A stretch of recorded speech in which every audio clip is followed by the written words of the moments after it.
Assalamualaikum warahmatullahi wabarakatuh. Naik Vespa di tengah malam bikin hati penuh dengan ketenangan. Mudah-mudahan yang tadi menjawab salam hidupnya penuh dengan keberkahan. Amin. Bismillah, alhamdulillah, wassalatu wassalamu ala rasulillah. La haula wala quwata illa billah. Amma ba'du.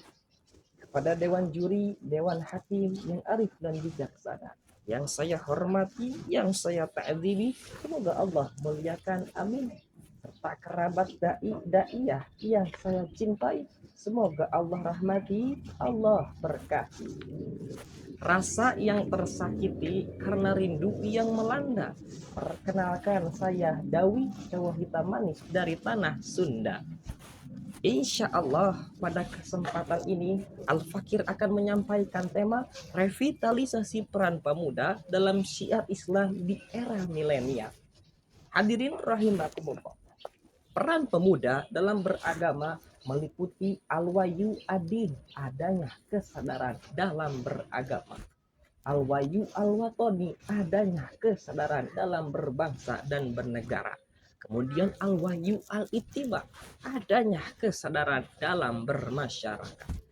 Sedangkan peran generasi muda dalam berbangsa dan bernegara itu tak kalah penting, Mas.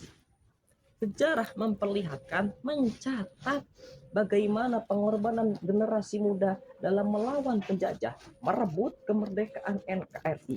Maka tak aneh jika generasi muda disebut agent of change, agen perubahan yang diharapkan dapat membawa perubahan dalam negeri ini yang lebih jauh lebih baik. Maka timbul pertanyaan, bagaimana revitalisasi peran pemuda dalam syiar Islam di era milenial? Setidaknya ada dua hal yang harus kita lakukan. Yang pertama, jadilah generasi muda yang berilmu. Kenapa harus dengan ilmu? Syekh Al-Imam Burhanuddin Az-Zarnuji dalam kitabnya yang bernama Ta'limul Muta'alim mengatakan, Innama syarful ilmi wali kaunihi wasilatan ila taqwa. Sungguhnya ilmu memiliki kedudukan yang begitu mulia. Kenapa? Wali kaunihi wasilatan ila taqwa. Karena ilmu menjadi sarana ketakwaan seorang hamba. Hadirin, sejarah Islam memperlihatkan bagaimana Muhammad ibnu Musa al-Khawarizmi yang ahli dalam bidang matematik dan astronomi berhasil dalam ilmunya dengan karya-karya besarnya. Lalu ada lagi tokoh ilmu Islam yang bernama Abu Ali Husain bin Abdullah bin Sina, atau yang sering kita kenal dengan Ibnu Sina, yang berhasil dalam ilmu kedokterannya. Lalu ada lagi tokoh ilmu Islam yang bernama Abu Ali Hasan bin Hani al-Hakimi yang sukses dengan ilmu sastranya. Semua ini menegaskan bahwa kesuksesan seorang manusia itu tergantung pada ilmunya. Oleh karena itu, lihat Naruto lagi makan lumpia sama Sasuke yang lagi minum jamu. Kalau ingin hidup kita bahagia, maka jangan lupa menuntut ilmu. Siap? Yang kedua, hadirin, jadilah generasi muda yang istiqomah dalam hal apapun. Wabil khusus istiqomah dalam mencari ilmu. Wabil khusus istiqomah dalam kebenaran. Dalam kitab Tasfilul Masalik, Fitarjamatil Alfiyah Ibnu Malik, karangan Muhammad Ibnu Hasan Tongsi, mengatakan dalam kitabnya, Innal ilma la yahsulu illa ma'al istiqomati wa taqwa.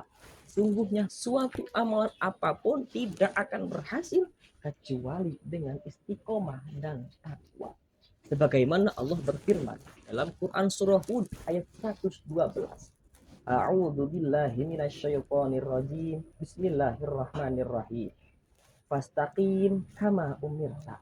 Maka tetaplah kamu di jalan yang benar sebagaimana diperintahkan kepada. Shadaqallahul azim. Hadirin, Syekh Al-Imam Al-Alamah Abu Abdullah Muhammad bin Ahmad bin Abu Bakar Al-Ansori Al-Qurtubi mengatakan dalam kitab tafsirnya, Tafsir Al-Qurtubi, bahwasannya ayat ini menjadi perintah kepada umat untuk senantiasa istiqomah dalam kebenaran, istiqomah dalam agama yang ditetapkan oleh Allah Subhanahu wa Ta'ala. Oleh karena itu, jangan sampai kita lupa istiqomah dalam kebenaran. Hadirin, jangan resah kalau mantan menikah, apalagi resepsinya mewah. Kalau ingin punya istri yang solehah, maka menuntut ilmu lah dengan istiqomah. Dari awal sampai akhir dapat kita tarik kesimpulan bahwa generasi muda merupakan harapan masa depan bangsa.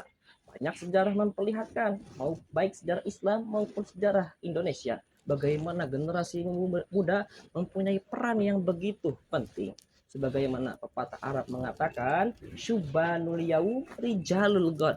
Pemuda masa kini adalah harapan masa depan. Mungkin cukup sekian yang dapat saya sampaikan. Kurang lebihnya mohon dimaafkan. Billahi taufiq wal hidayah. Wassalamualaikum warahmatullahi wabarakatuh.